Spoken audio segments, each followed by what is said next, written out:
तुम अपने नन्हे से मुंह से ये बोलो तुम्हें चाहिए क्या? तुम्हें मांगने में देर लगेगी प्रभु, मुझे देने में बिल्कुल देर नहीं लगेगी। मांगो क्या चाहिए।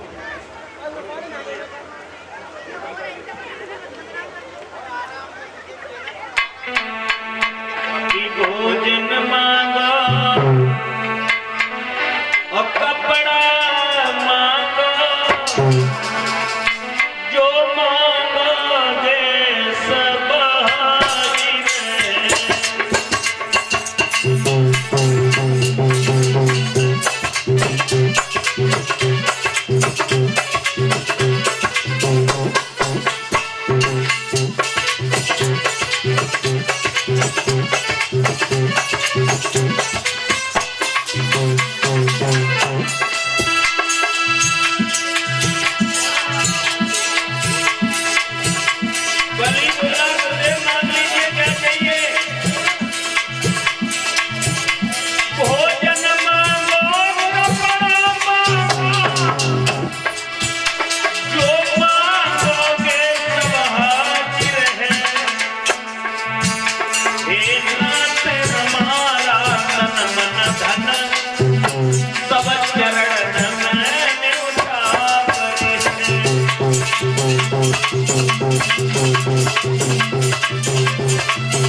महाराज क्या चाहिए।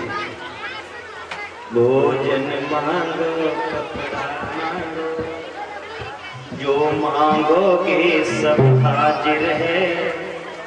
हे नाथ हमारा तन मन धन, सब चरण में न्योछावर।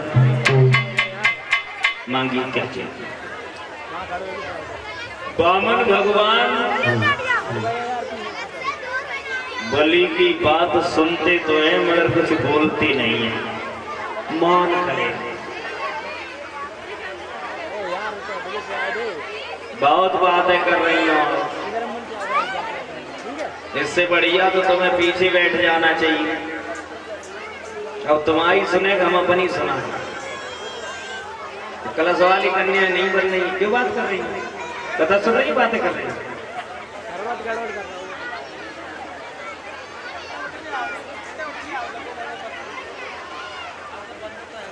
बस पानी ले लिया, चाय की तरह घूट रही है। इधर कोई भी पानी देने मत आना, सब पीछे पिला। किसी को प्यास नहीं लगी, झगड़ा और करते आते हैं। उधर नहीं जाओ, बहुत सेवा कर रहे। जब आरती हो जाओ तब करो।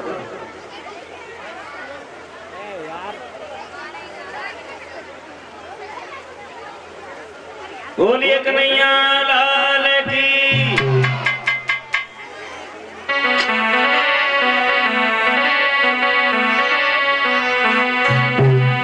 आरे मेरे सारे बंद की बार, और महल में भाई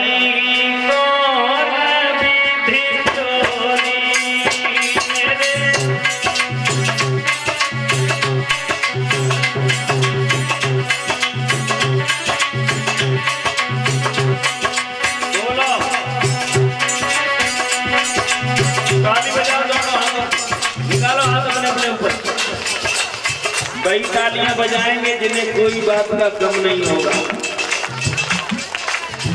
तालियां वही बजाते जिनके हाथों में दम होता है, और वो नहीं बजाते जिन्हें दम होता है।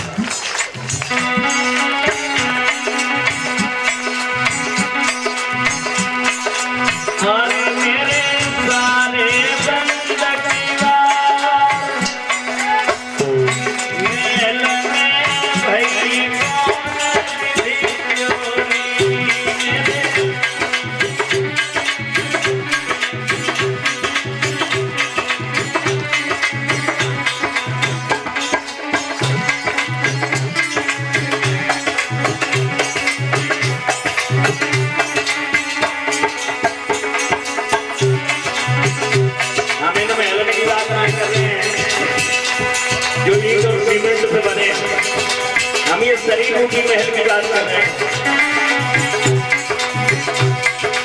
अरे मेरे सारे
कुछ मांगने नहीं आए।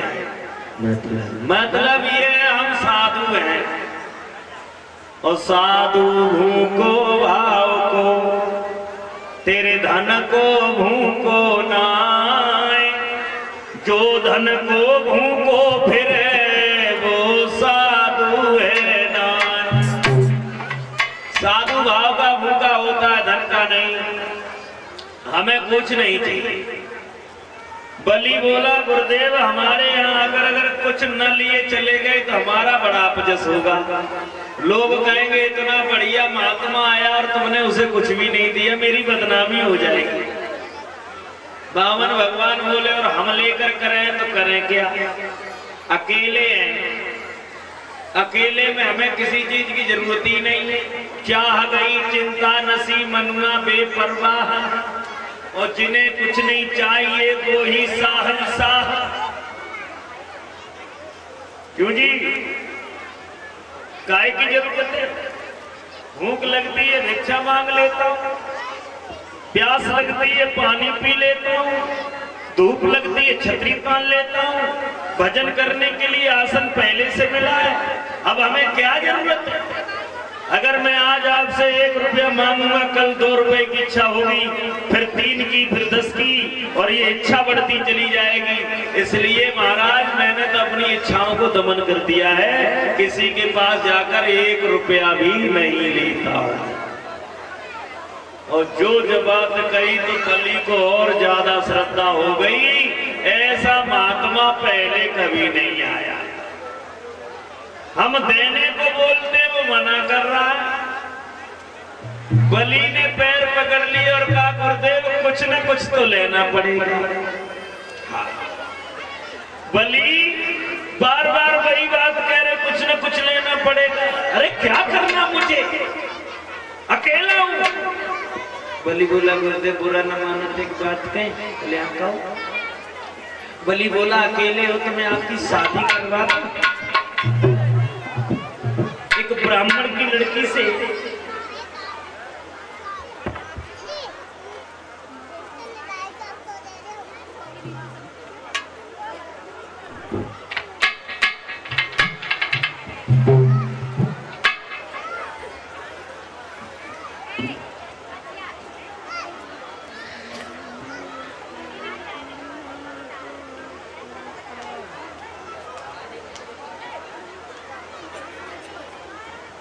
हेलो। और इसी बीच में ये 100 रुपये राहुल पाल, जो कौन सा गांव है भैया, किलकी, 40 रुपये वीरपाल जी की तरफ से आए हैं। अभिषेक, दीपू और लखन, लखेश उनकी तरफ से आए हैं। 50 रुपये रोहित सिंह यादव, 50। और ये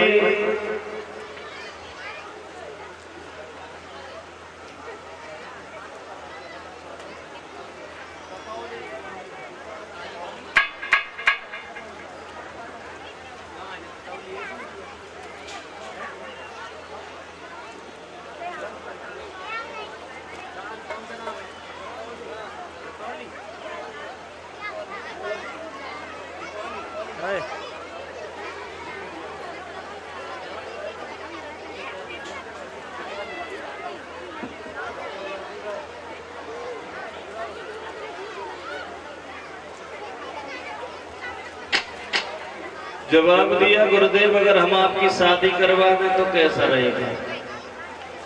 ब्राह्मणों से हमारी पहचान है, किसी ब्राह्मण की लड़की से आपकी शादी करवा देंगे।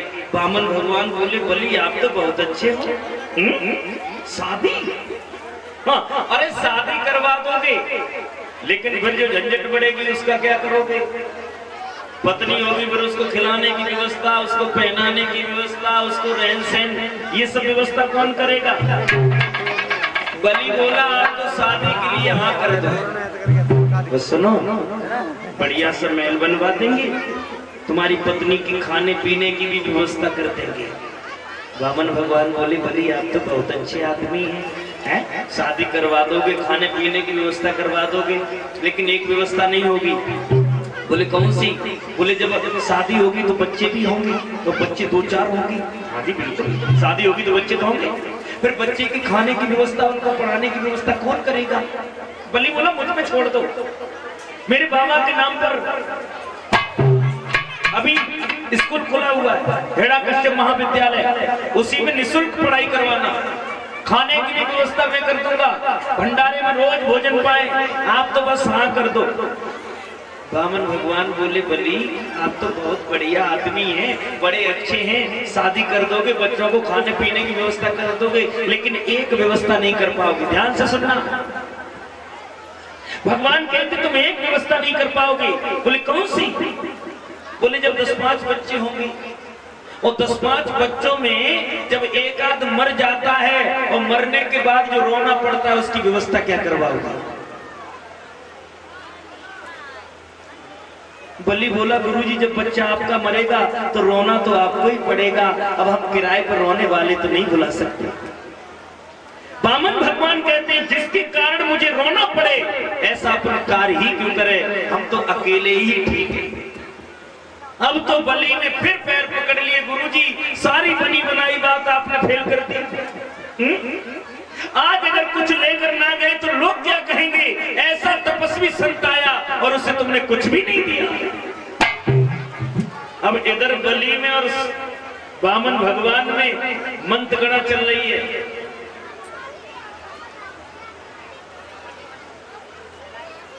उधर शुक्राचार्य ने दूर से खड़े होकर के देखा।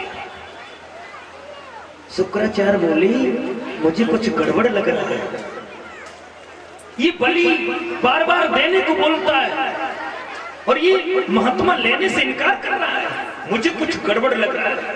और जो शुक्राचार्य ने आंख बंद की तो वामन भगवान में नारायण का रूप दिखाई दे गया।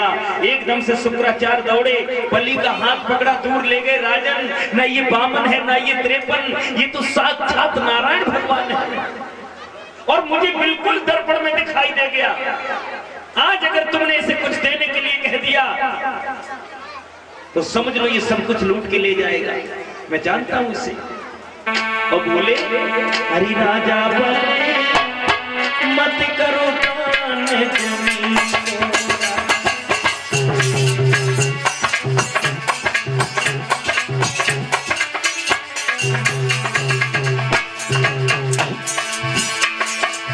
क्या चली आगे मोर ध्वनि और घर की रूप नरसिंह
ये वामन नहीं है, ये साक्षात नारायण है। 50 रुपए से केस यादव लिखा है, दिल लेके जा रहे हो कैसे दिएगे। 100 रुपए हमारी सासू माँ 101 रुपए भेंट कर रही हैं। उन्होंने भी एक भजन भेजा है, सुनना चाहती है तो पहले उनका सुन।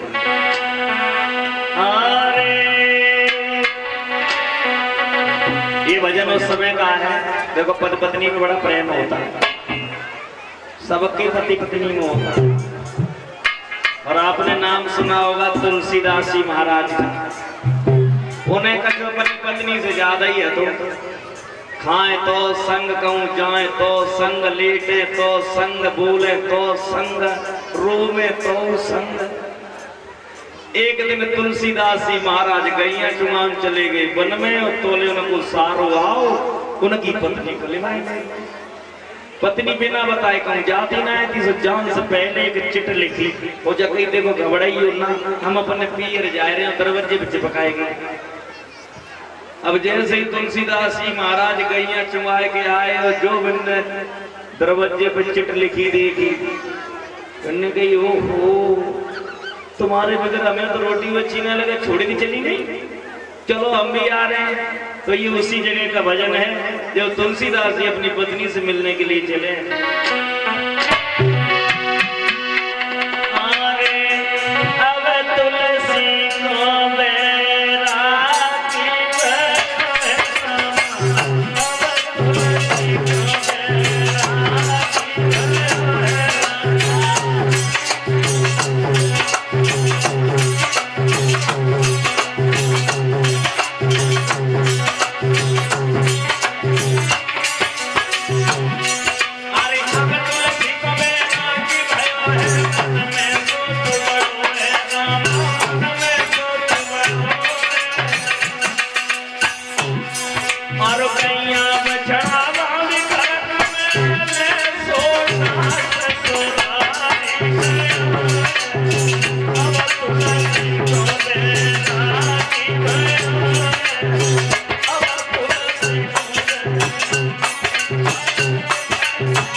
खुली छोड़ दें और अपनी ससुराल के लिए चले।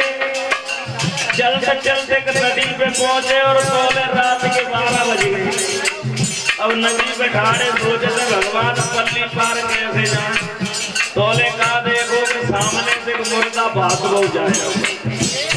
अब ये किनारे पे खड़े हो गए सोचने लगे आहा मेरी पत्नी जान देती कि वे आए जरूर तो हमारे लिए स्पेशल में नाव भेज देंगे। इतने प्रेम में पागल।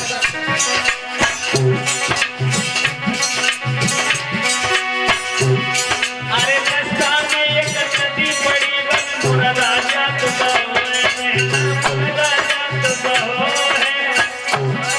और तो नदी ने जानी काटक नैया